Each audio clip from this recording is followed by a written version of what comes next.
रात के ठीक 2 बजे उस छोटे से अपार्टमेंट के अंधेरे कमरे में अचानक रेडियो अपने आप चालू हो गया, जबकि उसकी बैटरी महीनों पहले खत्म हो चुकी थी।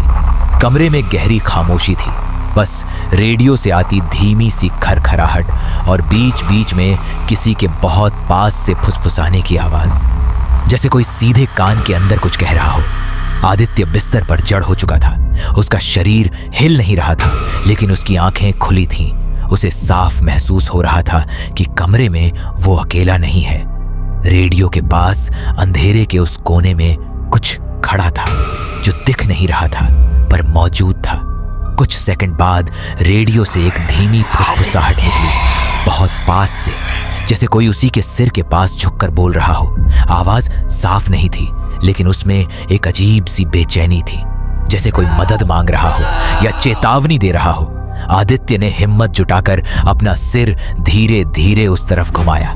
कमरे में सब कुछ वैसा ही था, लेकिन रेडियो की आवाज अब और साफ हो रही थी।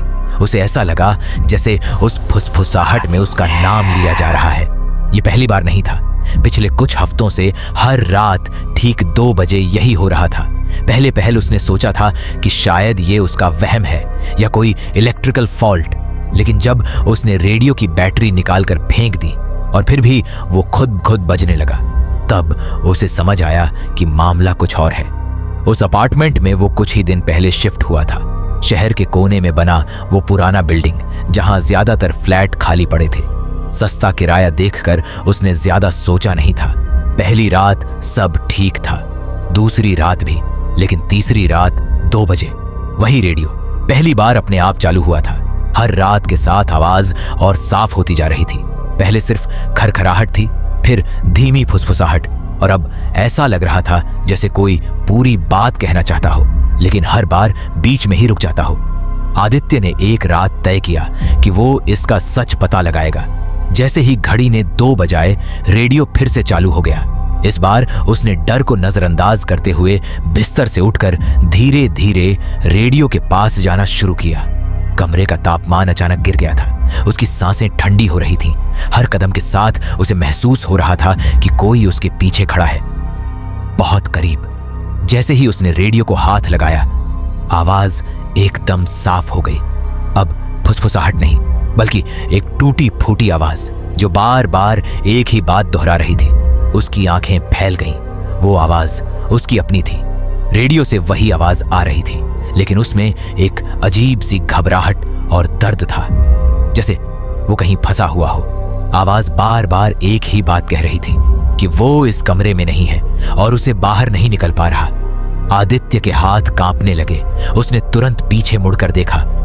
कमरा खाली था, लेकिन अगले ही पल उसे एहसास हुआ जो कुछ भी इस कमरे में खड़ा था वो अब उसके पीछे नहीं था। धीरे धीरे बिना कोई आवाज किए कुछ उसके ठीक सामने आ चुका था, और तभी कमरे की दीवार पर लगी शीशे में उसे एक अजीब सा दृश्य दिखा। शीशे में वो खुद खड़ा था, लेकिन उसकी आंखें काली थीं और वो रेडियो के पास झुका हुआ था, जैसे अंदर से बाहर आने की कोशिश कर रहा हो।